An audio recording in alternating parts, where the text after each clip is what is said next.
What's up, guys? Luke here, and today I'm reviewing the film Yesterday, directed by Danny Boyle and starring Himesh Patel and Lily James.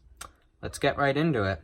So this was a fun, entertaining, breezy movie, but I found it somewhat disappointing, especially because of its underexplored premise. The premise of this guy, Jack, played by Himesh Patel, waking up in a world where the Beatles have never existed and he's the only one who remembers them. It's a very interesting premise, but it feels very underexplored in this film. It just kind of feels like it's used in service of a pretty generic rise to stardom plot, and there are some jokes about it, but it doesn't really go into at all the effect that the Beatles never existing would have on music and how music sounds today and how music has evolved, which it would have been really interesting if they explored that, and they didn't. Also, the plot has, like I said, it's kind of a generic rise to stardom plot, but it also has a lot of generic rom-com elements, but the material is significantly elevated by Himesh Patel and Lily James, who are very charismatic and likable in this film and have really good chemistry. I would actually really like to see them in more things together. That would be nice. Also, on the topic of performances, Kate McKinnon is in this, and she's terribly miscast. Like, she should not have been in this.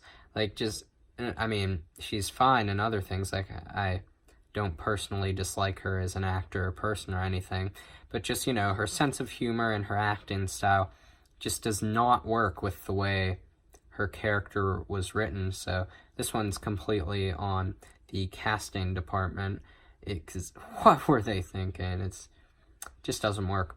Also, Ed Sheeran is in this, and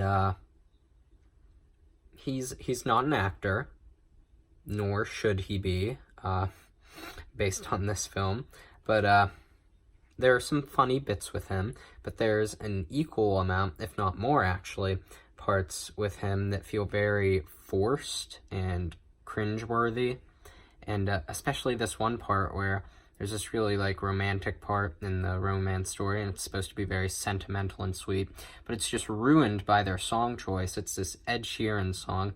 I'm not gonna say what it is, because it's so on the nose that if I told you what the song was, it would actually give away what happens in the scene. So it's just so incredibly on the nose and weirdly specific that it doesn't work at all. And it's just so cringeworthy and just makes you groan. Like, I audibly groaned when they played that song in this movie, in that scene. It's just a terrible choice. The camera work is about half a step above being very bland. There are some nice colors here and there. There are actually one or two wide shots towards the beginning of the film that have a nice look to them and almost invoke this kind of Wes Anderson type feel, but they never did any more camera work like that for the entire rest of the film, which I was somewhat disappointed in, because I did like those few shots at the beginning. There are also a lot of weird angles, just establishing shots of buildings or whatever, but done at a really weird angle that I guess they tried throwing those in to make it seem like the film had more style than it did, which it didn't work at all, and it just felt very awkward and weird to have angles like that in this movie. Also, the title cards were weirdly terrible. The words on the screen that say the time and place.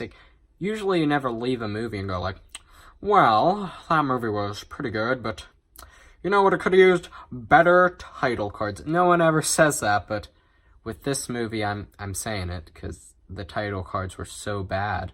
Just gigantic CGI block letters that fill up the entire screen and just look terrible. And there's also this one part where it's a character's birthday, so with the title card, there are these CGI balloons. They look so bad, like when you get a strike at a bowling alley, and it looks like that, the bad CGI bowling alley balloons. But it's very briskly paced, and it's very easy to watch, and there's some good humor in it. The humor, there's a good amount of it does not land very well, but a lot of it still does.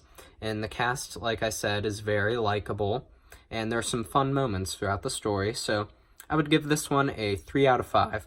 It's definitely not better than a 3 out of 5, but I can't really call it worse than that.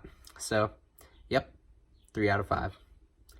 Alright guys, thank you for watching this video. Have a fantastic day. Please like and subscribe, and follow me on Instagram. I have a new Instagram page now, and also follow me on Letterboxd. Most people don't know what Letterboxd is. So, what it is it's a social media site that is all about movies, and you write little movie reviews and stuff, and you can follow other people who write movie reviews, and you can find people with similar taste to you and find out what they're watching and get good recommendations from people who like movies similar to the movies you like. And it's really cool, and if you want to see my reviews for films that I don't review on my channel, please get an account on Letterboxd and follow me. Alright guys, thanks for watching. See you later, alligators.